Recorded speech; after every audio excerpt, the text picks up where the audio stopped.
Uma vlogs and stories. Hi అండి అందరికీ, అందరు ఎలా ఉన్నారు? మేమైతే హాస్పిటల్కి వెళ్తున్నాము. పిల్లలు ఇద్దరికి ఫుల్గా జ్వరాలు వచ్చినాయి. ఆ ముందు రోజు నుంచే ఫీవర్ ఉందని ముందు వ్లాగ్లో చెప్పాను కదా. కానీ సడన్గా ఆ రోజు మాత్రం ఫుల్గా జ్వరం పట్టేసింది అశ్వితకి. అప్పటికి నేను 4 గంటలకు ఒకసారి సిరప్ వేస్తూనే ఉన్నా, కానీ అస్సలు కంట్రోల్ అవుతలేదు. ఇంకొకటి తడిబట్ట పెట్టి కూడా బాగా తుడిచిన, అయినా కూడా బాగా జ్వరం ఉండింది. వాడైతే కొంచెం క్యూర్ అయ్యిండే. మళ్ళీ ఏమైందో ఏమో అప్పటికప్పుడు పడుకొని లేచేవారికి ఇద్దరికి బాగా జ్వరాలు పట్టినాయి. మా ఊరు పక్కన ఊరు బాగా అలిగెళ్తుంది. ఫుల్ వర్షాలు పడ్డాయి కదా ఒక వారం 10 రోజుల నుంచి. ఇంకా వానలకి చెరువు కట్ట నిండిపోయి బాగా అలిగెళ్ళింది. చాలామందే వచ్చినారంట చూడడానికి.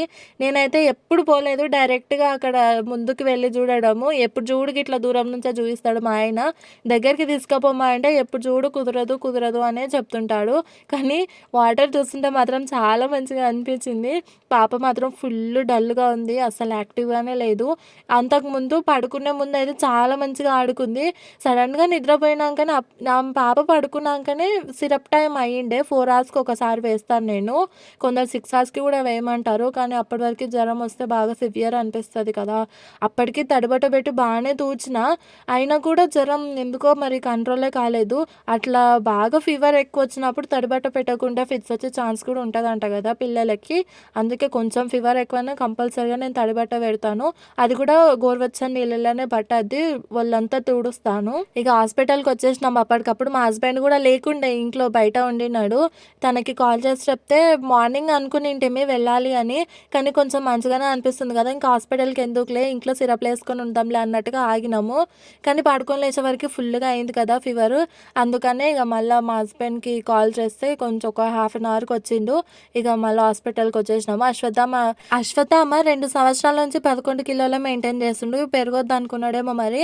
పాప కూడా 7 కేజీసే ఉంది. చూడడానికి మాత్రం భలే యాక్టివ్గా ఉంటుంది. 7 కిలోలు మాత్రమే ఉంది. అది కూడా ఆ పాప పుట్టినాక 7 మంత్స్ నుంచి అనుకుంటా 7 కిలోల నుంచి అక్కడ పెరుగుతలేదు, అక్కడ తగ్గట్లేదు. తగ్గొద్దు కానీ కనీసం 1 కేజీ అన్న పెరగాలి కదా. సంవత్సరంన్నరకు వస్తుంది పాప, మరి దారుణం ఉంటుంది. కానీ ఫుడ్ అసలు ఎంత పెట్టినా పాప వెయిటే పెరగదు. కొందరు పిల్లలు అట్లనే ఉంటారు కదా, ఇంత తిండి తిన్నా కూడా బరువు పెరగరు అంటారు కదా, దానిలో ఇది ఒక్కతి మా పాప కూడా. ఇంటి దగ్గరనేమో మస్తుగా యాలాడ పడ్డది. అసలు పిలుస్తే కూడా వలకకుండా డల్గా ఉండి, వాళ్ళ నాన్న ఆటోలో వస్తే కూడా అసలు నవ్వను కూడా నవ్వకుండా ఉండింది.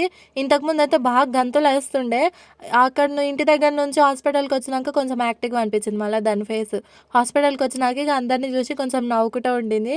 అంటే ఇంటి దగ్గరనే నేను సిరప్ వేసింటి, కొంచెం హాస్పిటల్కి వచ్చినాక నార్మల్ అయినట్టుంది.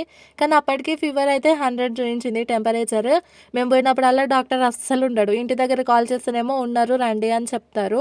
అంటే డాక్టర్ దూరం ఏమి ఉండడు, కింద హాస్పిటల్ అయితే పైనే డాక్టర్ ఉంటారు.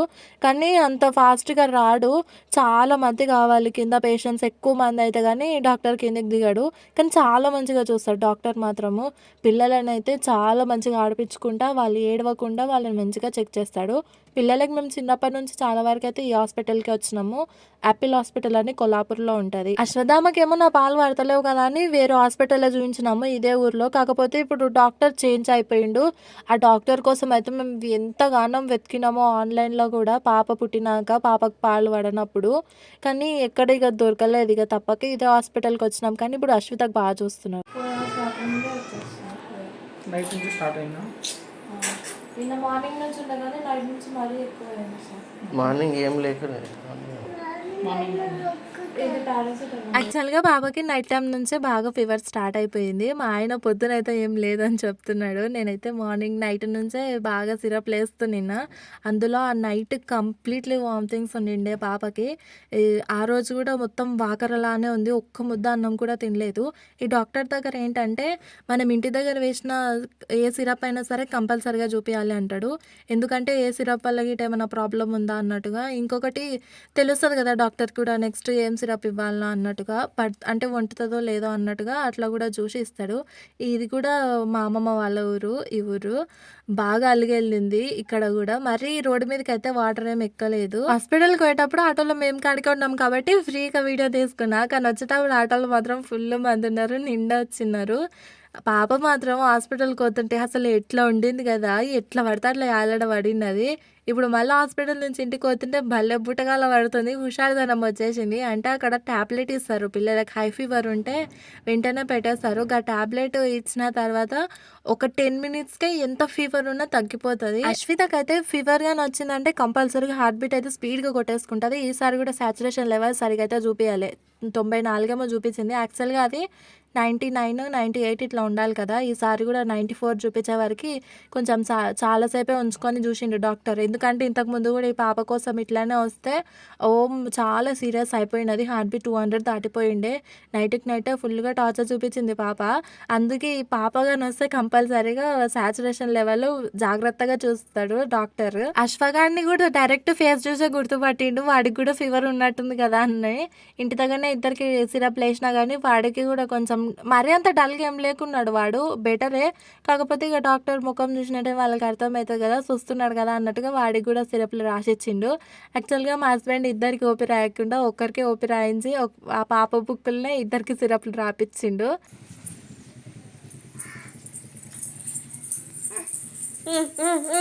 ఊరికే ఊరికే ఊరికే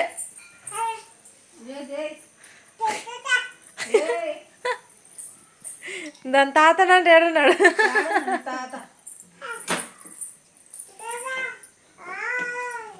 అయితే మరి అమ్మో అన్ని చీమలు ఉన్నాయి. రా మరి ఇక్కడ రా బయట ఎట్లున్నా నన్ను ఇందాక బయట ప్రచితాయి కదా చూడు. పిలిస్తే కూడా పలుకుతలేదు. ఇప్పుడు ఇదో కళ్ళు ఇట్లా కొట్టు మామ, అది కూడా కొడుతుంది. అదా ఇదా అశ్విత ఇట్లా అన్న దిగాలంట, దిగుతుందంట. ఇంతసేపు ఎట్లా ఉండవు, ఎత్తుకుంటే ఎట్లా వండుకున్నావు. ఇప్పుడు చూడు.